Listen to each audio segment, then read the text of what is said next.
ओम नमो भगवते वासुदेवाय नमः। नमस्कार बंधुगण आपण मानकु आम यूट्यूब चैनल को स्वागत।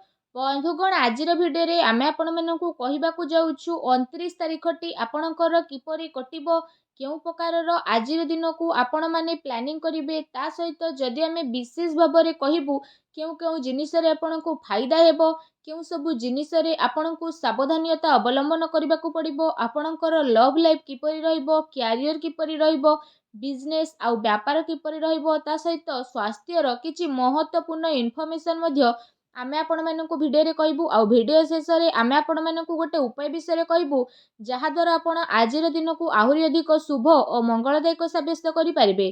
तेणु फ्रेंड्स भिडियो आगो को आरंभ करबा पूर्व आपण मानकु हमर रिक्वेस्ट जदि आपण हम चैनल नुआ आछंती चैनल को सब्सक्राइब करंतु सांगरे नोटिफिकेशन बेल को भी ऑन करंतु जहा द्वारा समय समय सब भिडियो नोटिफिकेशन आपनकु सर्वप्रथम मिल जिवो।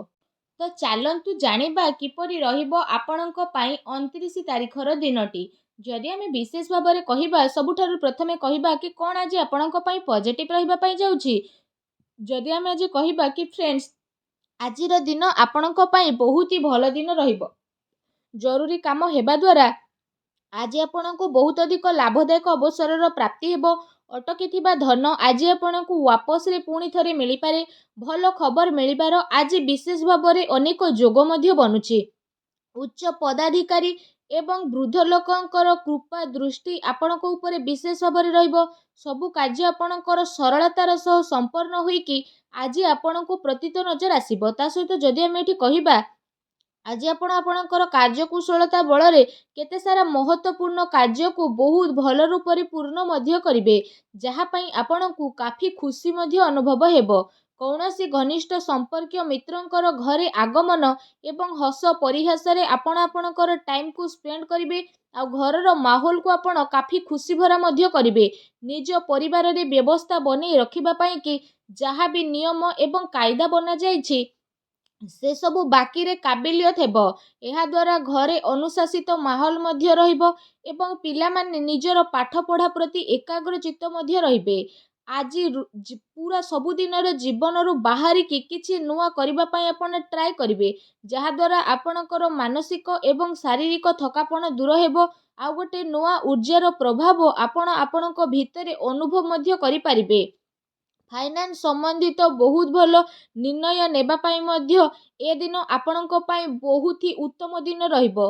ता सहित जदि कहिबा ए समय आपणक पाई किछि सकारात्मक उपलब्धि मध्य नेकी आसीबो। निजर महत्वपूर्ण कार्य को आपण निभेइबारे एवं आपण निजे पूरा ऊर्जा मध्य लगाई देबे। आपणकर प्रयास अवश्य ही सफल हेबो। धर्म कर्म प्रति आपणकर आस्था रहिबो। दिल अपेक्षा आपण दिमाग रु अधिक निर्णय मध्य नहीं पारिबे। भावुकतारे आसी आपणकर निर्णय मध्य भूल होई पारे।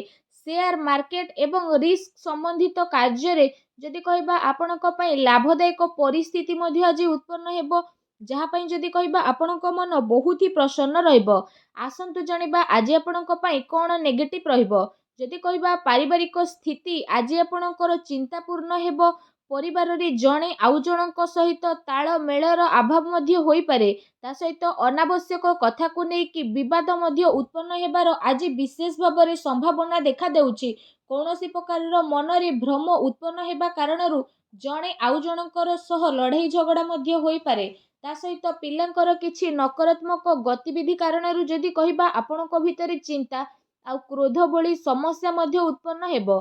किंतु जदि कहिबा से सबु को आपण दोषपूर्ण भाव रे ठीक करिबा पई अवश्य ट्राई करंतु। एहा द्वारा स्थिति रे जदि आमे कहिबा शीघ्र आपणकर सुधार आसीबो। ता सहित आपण काहा उपरे विश्वास करिबा पूर्वरु सबु स्थिति उपरे भल भाव रे विचार विमर्श निहाती करंतु। आपणकर भावुकता आ उदारतार लोक माने फायदा मध्य उठाई पारंती। फ्रेंड्स को सहित अधिक मेल मेलाप मध्य जदि कहिबा समय बर्बादी मध्य कराई देबो। तेणु ध्यान रहू कि कौनसी प्रकार निर्णय को नेबा पूर्वरु बहुत अधिक समय लगाइबा हाथ में आसीथिबा उपलब्धि को आपनकु दूर को करि पारे। तेणु निजर बाणी और जिद्दी स्वभाव को आपण नियंत्रित रखंतु। मामू घर पक्षों ठारू कौनसी प्रकार भूल बुझामणा मध्य आज उत्पन्न होई पारे। आपणकर प्रतिद्वंदी आपणक विषय रे आज किछि अपवाद କରିବା ପାଇଁ ମଧ୍ୟ ଟ୍ରାଏ କରିପାରନ୍ତି, ଯାହାଦ୍ୱାରା ପଡ଼ୋଶୀ ଫ୍ରେଣ୍ଡସ୍ଙ୍କ ସହିତ ଆପଣଙ୍କର ସମ୍ବନ୍ଧ ମଧ୍ୟ ଖରାପ ହେବ। କୌଣସି ବି ପରିସ୍ଥିତିକୁ ଆପଣ ସ୍ୱାର୍ଥପୂର୍ଣ୍ଣ ରୂପରେ ଭାବନ୍ତୁ, ଏପରି କରିବା ଆପଣଙ୍କ ସମସ୍ୟାକୁ ଆହୁରି ଅଧିକ ବଢ଼ାଇବ। ସେଥିପାଇଁ ନିଜର କ୍ରୋଧ ଉପରେ ସଂଯମତା ରଖନ୍ତୁ। ତା ସହିତ ଯଦି ଆମେ ଏଠି କହିବା, କୌଣସି ବି କାର୍ଯ୍ୟ କରିବା ପୂର୍ବରୁ ତା ଉପରେ ଗମ୍ଭୀରତାର ସହ ଭାବିବା ଚିନ୍ତିବା ଆପଣଙ୍କର ଅତି ଆବଶ୍ୟକତା ରହିଛି। କୌଣସି ବାହାର ବ୍ୟକ୍ତି ଜଳନ ଭାବନାରୁ ଆପଣଙ୍କ ଉପରେ ବଦନାମୀ ଏବଂ ଆରୋପର ସ୍ଥିତି ମଧ୍ୟ ଉତ୍ପନ୍ନ କରିବ। ତେଣୁ ଆପଣ ସାବଧାନ ରୁହନ୍ତୁ। ଆସନ୍ତୁ ଜାଣିବା ଆଜି ଆପଣଙ୍କର ଲଭ୍ ଲାଇଫ୍ କିପରି ରହିବ। ଆଜିର ଦିନ ଆପଣଙ୍କର ଜୀବନ ସାଥୀ ଆପଣଙ୍କୁ ସବୁ କାର୍ଯ୍ୟରେ ସାହାଯ୍ୟ ସହଯୋଗ ପ୍ରଦାନ କରିବେ ଏବଂ ଆପଣଙ୍କର ସବୁ କଥାକୁ ଶୁଣିବେ, ଯାହାଦ୍ୱାରା ଆପଣଙ୍କ ସମ୍ପର୍କରେ ସକାରାତ୍ମକ ପରିବର୍ତ୍ତନ ଆସିବ। ଆପଣଙ୍କ ପ୍ରେମ ଜୀବନରେ ଚାଲି ଆସୁଥିବା ସମସ୍ୟା ଆପେ ଆପେ ସମାଧାନ ମଧ୍ୟ ହୋଇଯିବ। ତା ସହିତ ଜୀବନ ସାଥୀଙ୍କର ସକାରାତ୍ମକ ସହଯୋଗ ବିଶେଷ ଭାବରେ ଆପଣଙ୍କୁ ଆତ୍ମବଳ ଏବଂ ଆତ୍ମବିଶ୍ୱାସ ମଧ୍ୟ ପ୍ରଦାନ କରିବ। ଆପୋଷିକ ସାମଞ୍ଜସ୍ୟରେ ଆହୁରି ଅଧିକ ଘନିଷ୍ଠତା ଆସିବ।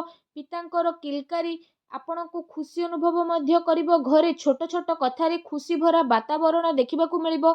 ପ୍ରେମ ସମ୍ବନ୍ଧରେ ଆହୁରି ଅଧିକ ଗମ୍ଭୀରତା ମଧ୍ୟ ଆସିଯିବ। ବୈବାହିକ ସମ୍ବନ୍ଧ ଆପଣଙ୍କର ଠିକ୍ ରହିବ। ପାରିବାରିକ ମାହୋଲ ଖୁସି ଭରା ରହିବ। କୌଣସି ପୁରୁଣା ମିତ୍ରଙ୍କ ଦ୍ୱାରା ଦେଖା ସାକ୍ଷାତ ହେବା ଦ୍ୱାରା ସୁଖଦ ଯାତ୍ରା ମଧ୍ୟ ଆପଣଙ୍କର ହୋଇପାରେ। ଏ ଦିନ ଆପଣଙ୍କର ପ୍ରେମ ଜୀବନ ପାଇଁ ବହୁତ ହି ଭଲ ଦିନ ରହିବ। ତା ସହିତ ଏ ଦିନର ଆପଣଙ୍କୁ ଅବଶ୍ୟ ହିଁ ଲାଭ ଉଠାଇବାର ଆବଶ୍ୟକତା ରହିଛି। ଆସନ୍ତୁ ଜାଣିବା ଆଜି ଆପଣଙ୍କର ବ୍ୟବସାୟିକ କ୍ୟାରିୟର କିପରି ରହିବ। କାର୍ଯ୍ୟ କ୍ଷେତ୍ରରେ ଆପଣଙ୍କର ଅତି ଆବଶ୍ୟକତା ଦୃଷ୍ଟି ରହିଛି, କାରଣ ଟିକେ ଭୁଲ ବୁଝାମଣା କାରଣରୁ ମହତ୍ତ୍ୱପୂର୍ଣ୍ଣ ଅର୍ଡର ଆପଣଙ୍କ ହାତରୁ ମଧ୍ୟ ବାହାରି ଯାଇପାରେ।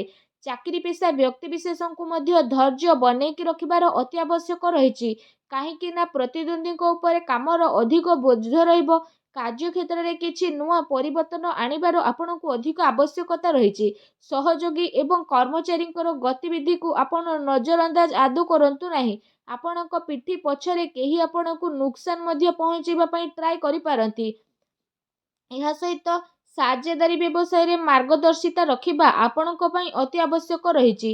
କୌଣସି ପ୍ରକାରର ଅନୈତିକ କାର୍ଯ୍ୟକୁ କରିବା ପୂର୍ବରୁ ଦୂରେଇ ରୁହନ୍ତୁ, କାରଣ ଏହାର ଭୁଲ ପ୍ରଭାବ ଆପଣଙ୍କର ମାନ ସମ୍ମାନ ଉପରେ ମଧ୍ୟ ପଡ଼ିପାରେ।